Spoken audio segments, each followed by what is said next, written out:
kaibigan? Ano po bang hula na ipapaabot nyo? Guys, mayroon po siyang hula si kaibigan ngayon.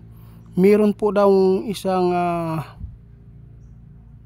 kilalang politiko na natalo, magkakasakit dahil po siguro sa naranasan nila, kaibigan. Ano po ba ito?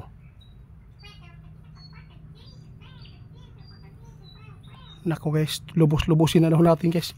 Sabi ng ating kaibigan ngayon guys, meron po siyang nakita na magkakaroon po ng malaking sakit yung isang kilalang politiko dahil sa pagbagsak po nila sa career po nila ngayon bilang isang kilalang politiko. Kaya sino po yan, kaibigan? Gusto kong malaman.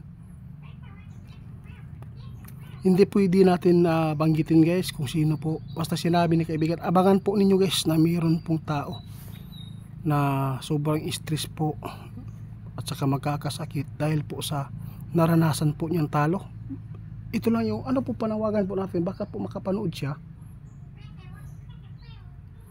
Sa lahat po daw ng mga talo dyan o kung sino man po yung kilala na mga politiko dyan, sabi ng ating kaibigan, huwag po ninyong idibdib, huwag po ninyong isipin yung talo nyo. Ganyan po talaga ang takbo, laro ng isang politiko. Hindi man kayo pinalad ngayon, kasi mayroon pong nakita si kaibigan guys na magkakasakit dahil po yung tao na to, mayroon talaga siyang gawin na ikakabuti ng kanilang city o lungsod, kaibigan. Ano po bang umpisa po dito, kaibigan? Dahil po sa stress guys, politiko guys abangan na lang po natin guys, baka po makakuha tayo ng mga impormasyon sa social media, makabalita tayo. Meron lang pong hinulaan si kaibigan, kaya napaabot po nila ito para lang ito na ma-share ninyo, baka po sakali na makikita po nila, lalo na yung mga talunan ngayon, kasi baka po dibdibin nila, no, mawala sila sa magandang pag-iisip tapos magwala, no, baka mapapahamak pa yung mga tao na sa paligid niya, kaibigan. Hula ng ating kaibigan ngayon guys, mayroong isang kilalang politiko na magkakaroon po ng sakit dahil po sa pagkatalo, no, matakbo yan daw sakit ni. Abangan na lang po natin, hula lang po ito ng ating kaibigan abangan na lang po ninyo guys kung meron pong politiko na bigla na lang babagsak ang katawan maghintay na lang po tayo. Sana po hindi ito mangyari, kaibigan. Hindi ko na po gusto ito na mangyari. Ano po? Sabi ng ating kaibigan, yung ginawa natin dito, ipinapaabot ko ito para masumpa din na matulungan na idasal. Mabuting tao po daw ito guys, natalo lang siya dahil po siguro sa yung pira-pira siguro, basagapangan, baka kulang po yung pagbibigay po niya ng pira. Kaya kaibigan,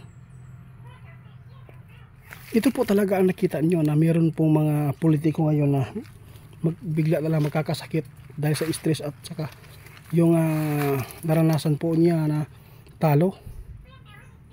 Ano po ba talagang tao ito? Gusto po talaga niya makatulong sa bayan? Sayang ito po yung nanghinayang po si kaibigan guys, no? Kung pwede mabanggit natin yan, kaibigan, sakali kung kaya po natin na ipaabot ito para hindi naman po tayo mabasba ng mga tao. Baka matulad tayo kay Rudy Baldwin, si Ivana daw ay meron po daw mamamatay na liter po yung binanggit niya.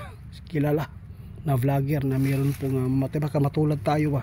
Kaya ayaw ko talagang magbitiw ng mga ganitong pangalan, no? Maghintay lang po tayo guys, abangan lang po ninyo, kasi sabi ng ating kaibigan ngayon na nakita po daw nila ngayon guys na marami po talagang stress po ngayon, lalo na po yung mga malaking gastos na binabayaran po nila yung mga tao para lang sila ay makaupo at manalo, ngunit sinawi sila. Kaya ito po yung advice ni kaibigan ulit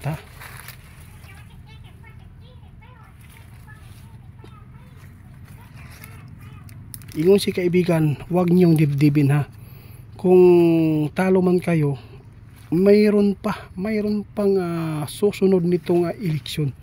Kaya maghintay po tayo.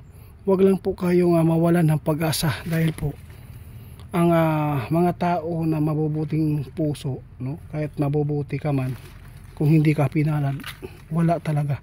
Kaya tanggapin ninyo ng nasa dibdib po ninyo, hindi nasa puso ninyo ba, hindi po kayo magpapaapekto ng sakit.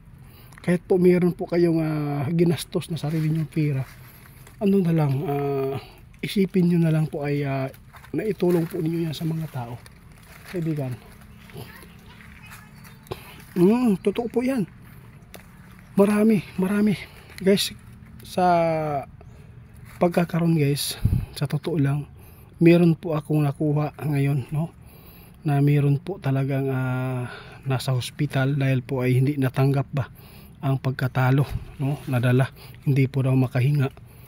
Sumikip daw po yung dibdib, no, pasikip daw po, sobrang iba po talaga rin yung pakiramdam, na dinala po siya doon at okay naman po ngayon. Kaya meron lang po tayong nakuha talaga, kaibigan, na mayroong senador o kilalang politiko dito guys na magkakaroon po talaga ng ganitong sakit, at sobrang stress, magkakaroon talaga ng pagbagsak ng kanyang katawan, kaibigan. Kaluoy po, no, kawawa po talaga ito guys, dahil po nakita ng ating kaibigan, mabuting tao ito, gusto po talaga niya makatulong sa bayan. Kaya siguro hindi po niya matanggap-tanggap siguro yung nangyari, lalo na ay pinaasa po siya ng mga mga gisugo bitaw niya, mga leader nila. Pinaasa siguro siya na siya po ay isa na po siya dito na makapanalo, no, makadaog. Kaya ngunit wala man, kaya tanggapin lang po ninyo. Huwag po ninyo iasa po sa leader. Kung ano man po ang sinabi ng inyong leader, kapag mayroon magsabi na malakas ka dyan, huwag po agad-agad, para ma-experience po ninyo, no, sa sunod pag tagbo ninyo hindi na kayo saktan, kaibigan.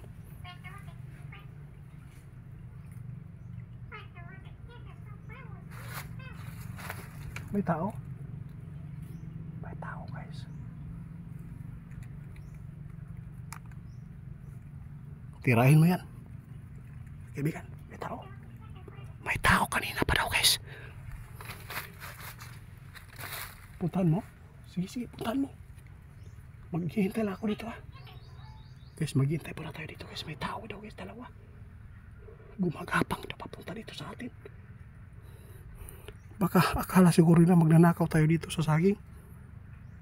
Maghihintay ako dito kayo guys Grabe, may tao nakapaligid guys. Akala siguro nila magnanakaw tayo pa